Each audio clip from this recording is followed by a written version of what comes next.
Bonjour, c'est Fred, votre préparateur mental et coach depuis 2011. Bienvenue sur cette nouvelle vidéo. Aujourd'hui, j'ai envie de vous parler d'un sujet qui me tient à cœur, parce qu'il est important pour le sportif en préparation mentale, c'est la relation entre l'entraîneur et le préparateur mental.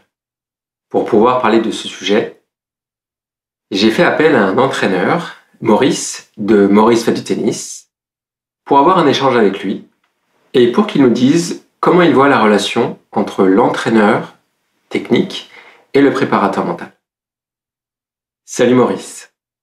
Alors ma question est la suivante. Selon toi, entraîneur, quelles sont les attentes et les besoins du sportif en préparation mentale?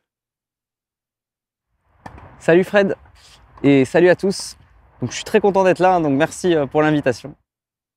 Alors les besoins en termes de préparation mentale, je pense qu'elles sont innombrables et qu'il y en a un grand besoin, mais je vais essayer d'hiérarchiser et moi je vois 3 points principaux. La première chose, c'est que le joueur, il a besoin de gérer son anxiété et son stress. En match, c'est la première chose qui ressort. J'ai été tendu, j'ai été crispé, j'étais stressé pendant mon match, j'étais stressé avant, je n'ai aucun moyen de le gérer. Donc je pense que c'est le premier point en termes de préparation mentale.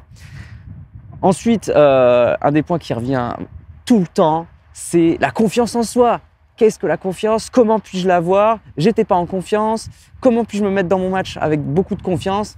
Donc voilà, je pense que c'est le deuxième point le plus important et une des grosses attentes et des besoins donc du joueur, c'est cette notion de confiance en soi.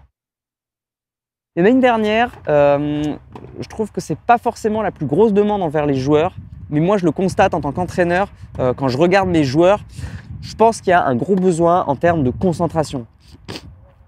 Il y a beaucoup de joueurs qui négligent cet aspect et qui finalement, je trouve, font des mauvaises performances à cause d'un manque de concentration. Et ça peut être à l'entraînement comme en match. Ça peut être vraiment des situations très différentes, très variées. Mais voilà mon opinion. Je pense que la concentration est très importante. Voilà, je pense qu'il y a quand même plein d'autres besoins, mais voilà, j'ai essayé d'en sélectionner 3. C'est pour moi les 3 principaux, les plus importantes. Merci pour ces premières réponses. Ça m'amène à une autre question. Pourquoi recommandes-tu de se préparer mentalement avec un préparateur mental? Alors moi, pour ma part, je recommande vraiment de faire de la préparation mentale avec un préparateur mental, principalement pour 2 raisons. Donc la première, c'est tout simplement une expertise un peu plus poussée. Et la deuxième, c'est une neutralité. On sort du cadre, on a une vision extérieure. Donc je vais essayer de développer mon propos rapidement. Donc c'est vrai qu'en termes de coach, on a quand même une multiple casquette. On n'a pas une double casquette, on en a vraiment des tonnes. On est coach technique, tactique, physique, mental. Bref, on a quand même des connaissances dans tous les aspects du jeu et on a quand même une certaine expertise qui nous pousse à vraiment gérer la performance dans sa globalité et dans son ensemble. Mais justement, cette expertise généralisée, c'est à double tranchant. On a beaucoup de connaissances, mais on ne peut pas être un expert en tout. Et souvent, on est quand même davantage expert sur le côté technique que sur l'aspect mental. Il faut dire les choses telles qu'elles sont. On n'est pas omniscient, on ne sait pas tout.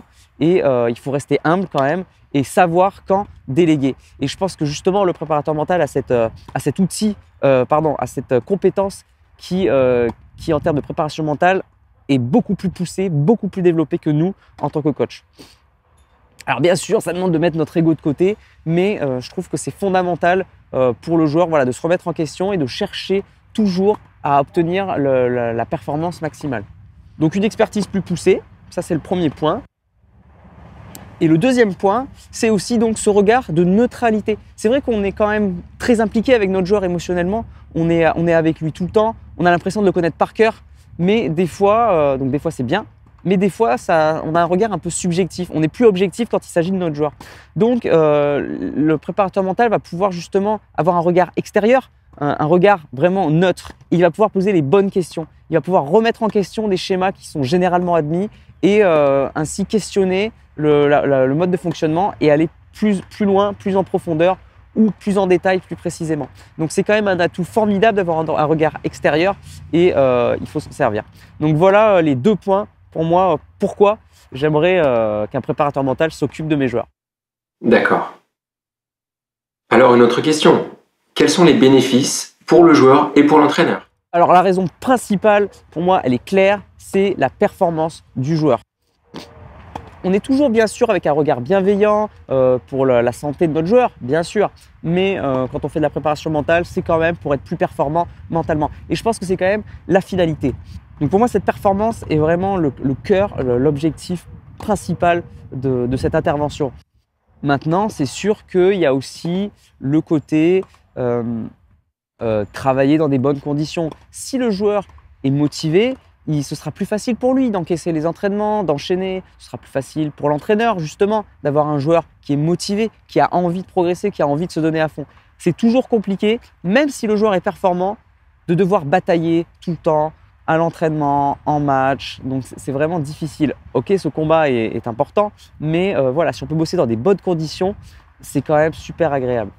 Et je rajouterais même un petit détail, c'est aussi donc pour l'entraîneur de le soulager. En fait, on est tout.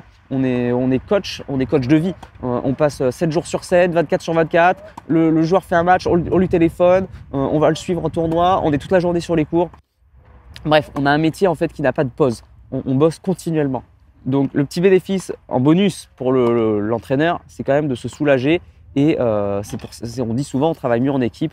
Et bien voilà, une équipe autour du joueur, c'est quand même bénéfique. Le coach ne peut pas être compétent et surtout tenir la charge tout le temps sur tous les aspects.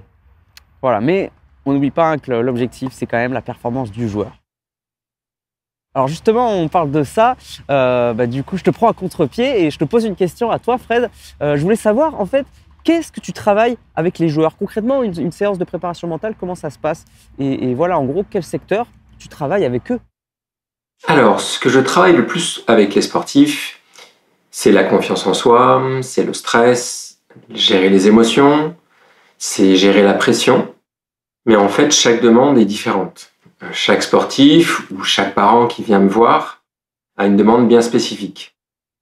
La demande des sportifs ou la demande des parents pour les plus jeunes athlètes, c'est de mettre le sportif dans les meilleures dispositions mentales pour se préparer à des compétitions par exemple, mais aussi pour réussir à progresser tout simplement. Ce que je cherche à faire avec le sportif, c'est de le rendre mentalement compétitif. C'est ça que je cherche les sportifs, être mentalement compétitif. Mais c'est aussi permettre aux sportifs de trouver les ressources pour rester motivés, pour rester focus sur la tâche à accomplir. Et pour cela, je dispose d'un nombre important d'outils.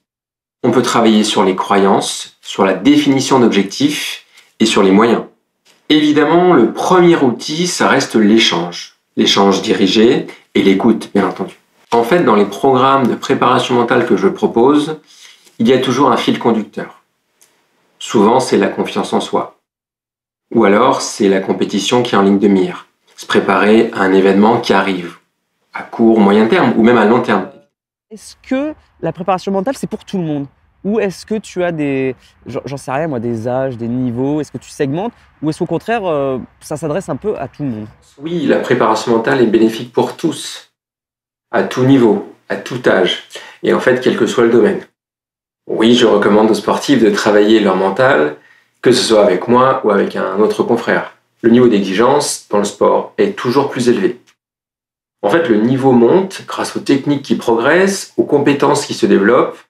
Les entraîneurs sont toujours meilleurs, ce qui permet une transmission de savoir encore plus efficace et rend les sportifs encore plus compétitifs, encore plus jeunes.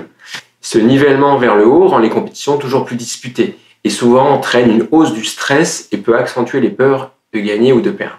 C'est pour cela que si ma démarche initiale c'est d'aider les sportifs de haut niveau, il s'avère que j'aide de plus en plus d'athlètes jeunes, des athlètes en devenir. Est-ce que tu as un programme établi à l'avance? Est-ce qu'il y a des choses qui marchent ou est-ce qu'au contraire, tu t'adaptes vraiment à la personne et tu n'as pas de programme prédéfini à l'avance? Comment tu t'organises? Et non, il n'y a pas de programme défini à l'avance. Chaque sportif a des demandes propres et des besoins différents. Il y a des aspects du mental chez les sportifs à faire progresser, d'autres à faire découvrir et encore d'autres à renforcer. Le besoin du sportif en préparation mentale varie. Mon engagement, c'est d'évoluer avec le sportif dans un état d'esprit de détermination, de travail et d'humilité. Ce que je considère être indispensable à la progression globale.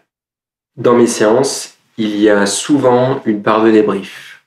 Ça permet de faire le point avec le sportif là où il en est. Ça permet aussi de voir si on progresse et voir vers où on va progresser. Tout ça, ça s'ajoute en fait aux différents fils conducteurs. L'objectif du sportif, mais aussi sa progression globale sur les habiletés mentales. En d'autres mots, j'adapte le travail aux besoins du sportif. La variable temps, situation, progression, compétition, âge et niveau d'exigence. Un autre point à éclaircir, Maurice? Oui, j'ai une dernière question. Du coup, ça me touche personnellement, comme je suis entraîneur. Comment tu travailles en fait avec les entraîneurs? À quelle fréquence? Et voilà, comment ça se passe, tes relations avec les entraîneurs? Comment tu fais? Dans la mesure du possible, j'essaie de rencontrer plusieurs fois l'entraîneur. En fait, ça nous permet d'échanger sur les différentes progressions du sportif. Le point de vue de l'entraîneur est forcément précieux, car il est presque au quotidien avec le sportif. On s'apporte mutuellement et c'est souvent constructif. Mon job, c'est aussi de mettre de l'huile dans les rouages. Voilà pour mes questions, Maurice. Merci beaucoup pour tes réponses. À très bientôt. J'espère que cette vidéo vous aura plu. C'était avec grand plaisir et merci à toi de m'avoir invité. Salut à tous! Préparez-vous bien mentalement et à très bientôt.